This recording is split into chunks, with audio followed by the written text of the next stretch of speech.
को अप्रोच कैसे करना है उस पर बात कर लेते हैं। एएसके हेल्थ सॉल्यूशंस के सीईओ वैभव सांघवी हमारे साथ है। वैभव, आई एम श्योर आपके लिए भी एक बड़ा रिलीफ होगा क्योंकि काफ़ी दिनों बाद इस तरह की रौनक और चौतरफा खरीदारी मार्केट्स ने देखी है। मिड कैप इंडेक्स देखिए 100 पॉइंट और जोर लगाएगा तो 1000 पॉइंट की तेज़ी पर रहेगा। निफ्टी बैंक चौतरफा तेज़ी में। And the good point is Reliance जैसे दिग्गज आज इस तेज़ी का हिस्सा बने हैं। क्या कहते हैं, खरीदारी का भाव में पार्टिसिपेट करना चाहिए? इस मोमेंटम में कुछ दम है? I think just to put in perspective, अगर हम लास्ट 1.5 महीने की बात करें तो स्टार्टिंग हुई करेक्शन की on the back of quarterly numbers expected to be, जो वीकनेस की एक्सपेक्टेशन थी, और दूसरी तरफ थी कि चाइना ने अच्छा स्टिमुलस डिक्लेयर किया था, तो काफ़ी allocation with in the emerging markets हमने देखा कि काफ़ी कंट्री से टुवर्ड्स चाइना डायरेक्ट हुआ। नाउ आफ्टर दैट हमने स्टार्टिंग ऑफ दिस मंथ देखा कि यूएस इलेक्शंस हुए और यूएस इलेक्शंस में ट्रम्प जिस हिसाब से आए हैं, उनका एक बड़ा सा पहलू और बड़ा सा पॉइंट ये रहा है कि वो कॉर्पोरेट टैक्स को घटाएंगे। नाउ उसके कारण अभी जो एक्सपेक्टेशन ऐसी हुई है कि अगर कॉर्पोरेट टैक्स को घटाते हैं तो optically valuation starts getting cheaper वहां पे। सो द सेकेंड दौर में जो हमने जो सेलिंग देखी है वो चाइना वर्सेस इंडिया नहीं है, लेकिन ओवरऑल इमर्जिंग मार्केट्स का फ्लो शिफ्ट हुआ है टुवर्ड्स डेवलप्ड मार्केट्स और खास करके यूएस में। तो ये दोनों मिला के हमने देखी कि एक्सटेंसिव एफपीआई की सेलिंग हुई है। Now at this point in time after इतनी करेक्शन होने के बाद हमें लगता है कि थोड़ा कंसोलिडेशन का दौर आना चाहिए, और उसी हिसाब से जितने भी स्टॉक काफी जो पिटे हुए हैं, जिसकी फंडामेंटल स्टोरी ठीक है, जो सेक्टर्स अट्रैक्टिव लग रहे हैं, उसमें थोड़ा बार्गेन बाइंग देख सकते हैं। ऑफ कोर्स इतना भी ध्यान रखना चाहिए कि एट द बॉटम लेवल्स ये वॉलेटिलिटी और टर्बुलेंस कंटिन्यूड रहेगी थोड़ी ज्यादा होने की, सो वो थोड़ा मैनेज करना होगा। Vaibhav ji, good morning. Virendra this side. आपको कन्विक्शन बैंक्स पे कितना आ रहा है, और इस वक्त सबसे कमांडिंग पोजीशन में कोई स्टॉक फ्यूचर है with in banks? That's I think HDFC bank. आप क्या चेज करने की वकालत करेंगे बैंक्स में इस वक्त? या फिर अगर मैं अपने प्रश्न का दायरा थोड़ा बढ़ा दूं, बैंक्स एंड फाइनेंशियल्स में, इनफैक्ट नॉन लेंडिंग फाइनेंशियल्स कंपनियों में आपका कन्विक्शन किस पे ज़्यादा है? फर्स्ट ऑफ ऑल फाइनेंशियल्स में अगर देखिए बैंक्स में, तो प्राइवेट बैंक्स जो काफी बड़े बैंक्स है वहां पे हमारा कन्विक्शन बहुत ही हाई है, और आई थिंक वो वाउच किया है उनके रिजल्ट्स से भी। तो उनके रिजल्ट्स काफी अच्छे थे, एक्सेप्ट फॉर जो पॉकेट जहां micro finance, personal loan segment की काफी ज्यादा प्रोपोर्शन है लेंडिंग की, वहां पेन हुआ है। बट अदर देन दैट जो लार्जर प्राइवेट बैंक्स हैं जिनके नतीजे अच्छे आए हैं क्वार्टरली, आई थिंक वो हमें बहुत ही बेहतर लगते हैं। वन के वैल्यूएशंस भी ठीक हैं, और यहाँ से ग्रोथ का भी हमें प्रॉब्लम नहीं लगता है उसमें। नॉन फाइनेंशियल, नॉन लेंडिंग में अगर हम देखें तो एएमसी कंपनीज में हमारा झुकाव ज्यादा रहेगा, और हमें लगता है कि वो स्ट्रक्चरल स्टोरी है over a very long period of time. So ये दो पॉकेट्स ऐसे हैं जो जहां फ्रॉम इन्वेस्टमेंट परस्पेक्टिव हमारी at every correction we would be looking at from a portfolio perspective. Okay, अच्छा वैभव जी, बात हो गई ये तो खैर एल&टी फाइनेंस की या फिर बैंक्स की, एनबीएफसीज की, सबको हमने पिक कर लिया यहाँ पर। ये पीएसयूज में जो प्राइस डैमेज हुआ, ये बहुत ही सीवियर प्राइस डैमेज था। इसके बाद आज इन पर खबर भी है कि उन्होंने यहाँ पर डिविडेंड बोनस और आई थिंक की पॉलिसी में तब्दीली की है। आप पीएसयूज को कैसे रीड कर रहे हैं? और अब क्योंकि कुछ हद तक तो बातचीत हम उसमें बैंक्स पे कर चुके हैं, पीएसयू बैंक्स पे, बट अब बाकी पीएसयूज में चाहे वो ओएमसीज हों, चाहे अपस्ट्रीम कंपनियां हों, चाहे वो रेलवे कंपनियां हों, जो डिफेंस कंपनियां हों, सिवियर प्राइस डैमेज। और इनकी क्योंकि मिड कैप में बहुत स्ट्रॉन्ग प्रेजेंस है, तो मिड कैप में वैसे ही अगर आप देखें स्टॉक्स खाली हुए हैं। क्या रीजनेबल लगता है आपको ऐड करना है इस स्पेस में?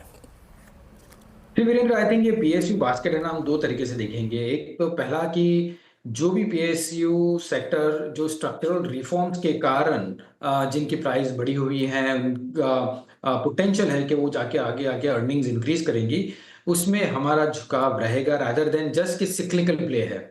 विच ऑल्सो पुल्स के दूसरा जो पहलू है कि हमने अगर लास्ट 2 साल या 3 साल में देखा तो on an overall theme perspective value as a theme बहुत अच्छी तरह से परफॉर्म किया हुआ है।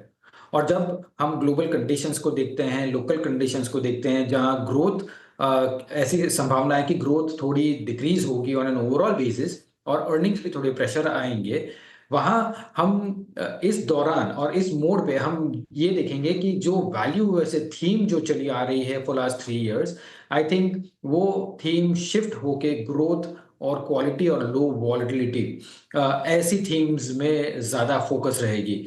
सो वेरी सिलेक्टिव रहेंगे हम पीएसयूज में। जो पीएसयू जो स्ट्रक्चरल रिफॉर्म्स दे रहे हैं और अर्निंग्स ग्रोथ विजिबिलिटी दिखा रहे हैं, हम उसी को ध्यान में रखेंगे। वरना we will not get swayed by कि चलो इतना बड़ा करेक्शन हो गया है तो वैल्यू आ रही है तो हम जाके थोड़ा पार्टिसिपेट करें, ऐसा नहीं हम करेंगे। अच्छा वैभव जी, इस बार प्राइस डैमेज इस क्वार्टरली अर्निंग्स के बाद फार्मा में भी काफ़ी सिवियर था। Look at Sun Pharma, Glenmark, Lupin. आपका फोकस इस वक्त फार्मा पे या फिर इस डिफेंसिव स्पेस में, इस स्पेस पर रहेगा क्या? आपकी फार्मा में चुनाव क्या कहता है इस वक्त?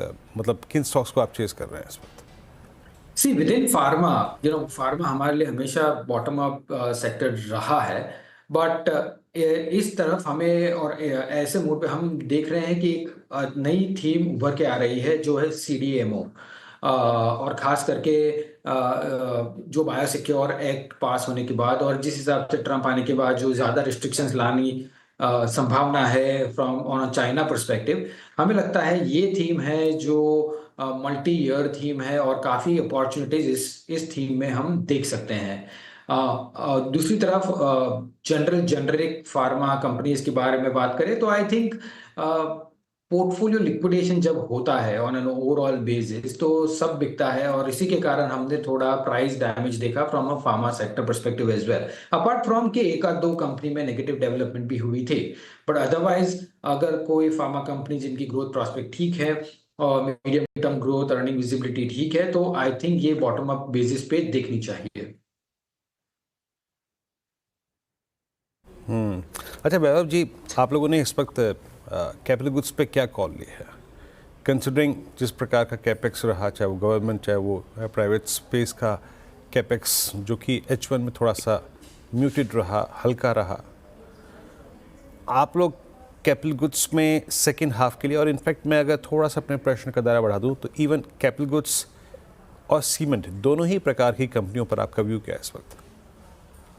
फर्स्ट कैपिटल गुड्स ले लेते हैं, because I think capital goods अगर हम लास्ट 4 साल 5 साल देखिए तो बहुत ही बेहतरीन किए हुए हैं ये स्टॉक्स, और खास करके उस कारण कि गवर्नमेंट का focus on terms of capex in terms of supply side has been very very laser focus in terms of के अच्छी तरह से एग्जीक्यूट किया हुआ है ये एरिया में।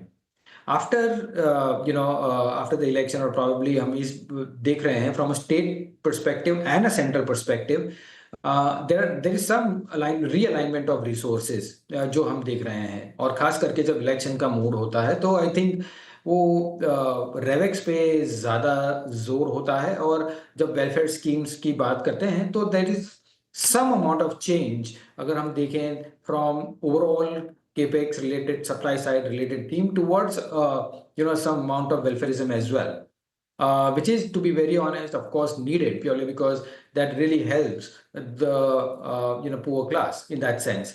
So I think इस कारण हम अगर देखें कि केपेक्स की जो टारगेट थी, जो हिसाब से स्पेंडिंग हुई है, मेरे हिसाब से स्टेट गवर्नमेंट और सेंट्रल गवर्नमेंट ने जब मिला के हम नंबर्स देखते हैं और आंकड़े देखते हैं तो इस बार हमें लगता है कि वो मार्जिनल डिसअपॉइंट करेंगे from N overall theme perspective.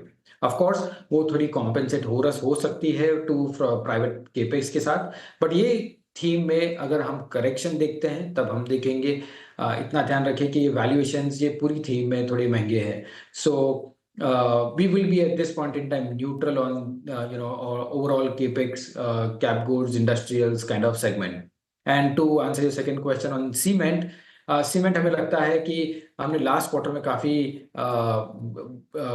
Week परिणाम देखे, वीक नतीजे देखे उसमें, और हमें लगता है कि because of the raw material prices जो एकदम सबड्यूड हो चुके हैं, ऑयल प्राइसेस जो लाइकली है कि वीक रह सकते हैं, तो overall raw material price in the next 2 quarters हमें लगता है कि सबड्यूड रहेगी। उसके कारण हमें मार्जिन में थोड़ी बेनिफिट दिख सकते हैं। ऑफ कोर्स वॉल्यूम ग्रोथ बड़ा ट्रिगर है, बट वो देखना पड़ेगा कि मंथ ऑन मंथ वो कैसे स्पैन आउट होता है, बट यहाँ पे हमारा इंक्लिनेशन थोड़ा पॉजिटिव रहेगा। अच्छा वैभव जी, मैं आपसे यहाँ पे आखिरी प्रश्न पूछूंगा आपसे, और वो ये है कि इस पूरे अक्टूबर नवंबर की प्राइस डैमेज में सबसे बड़ा प्राइस डैमेज एफएमसीजी में हुआ, और ये स्टार्ट हो गया था I think well before earnings, मतलब क्वार्टरली अपडेट के बाद ही मेरे ख्याल से मैरिको डाबर का केस शुरू हो चुका था। बट जो प्राइस डैमेज हुआ वो सिवियर था। मेरे ख्याल से इनके एंटायर करियर में इतने sharp cuts with in a single month पहली बार आए होंगे। चार्टिकली मैं अप्रूव भी कर सकता हूँ। ये प्राइस डैमेज इनफ है क्या एक लॉन्गर टर्म कॉल लेने के लिए एफएमसीजी में, और आपके प्रेफर्ड क्या होंगे इस वक्त? फिर अगर लॉन्ग टर्म की बात करते हैं तो डेफिनेटली ये प्राइस डैमेज होने के बाद ये सेक्टर को देख सकते हैं हम। बट ये इंडस्ट्री अगर हम एक स्टेप बैक लेते हैं तो काफ़ी अलग अलग सिचुएशन से गुजर रही हैं, खास करके जिस हिसाब से अनऑर्गेनाइज कंपटीशन बढ़ रही है, जिस हिसाब से हम देख रहे हैं कि जो ट्रेडिशनल डिस्ट्रीब्यूशन चैनल्स जो स्ट्रेंथ थी इन कंपनियों की, आई थिंक वो आज नए दौर में टेक्नोलॉजी के कारण आई थिंक वो चैलेंज हो रही है to some extent. Of course हम देखेंगे कि कैसे वो उभर के आते हैं, उसमें ऑफ कोर्स ब्रांड वैल्यू की बहुत ही अहमियत है यहाँ पे, बट ओवरऑल बेसिस पे इंडिया एज अ कंट्री, उसमें consumers as a theme will always be there. अगर राइट वैल्यूएशन मिल रहे हैं from a longer term perspective, और जो मैनेजमेंट पे विश्वास है, तो आई थिंक ये थीम को हम देख सकते हैं। अगर आप ट्रेडिंग की बात करते हैं तो I better wait on that for more clearer signs, but from an investment 3 to 5 year perspective, I think these are the spaces, ये ऐसा स्पेस है जो हम पोर्टफोलियो के हिसाब से देख सकते हैं। ओके चलिए, बहुत बहुत शुक्रिया सर वैभव जी आपका इस कार्यक्रम में शामिल होने के लिए, और आई थिंक सभी सेक्टर्स पे अपनी जो राय है वो आपने रखी। बहुत बहुत शुक्रिया।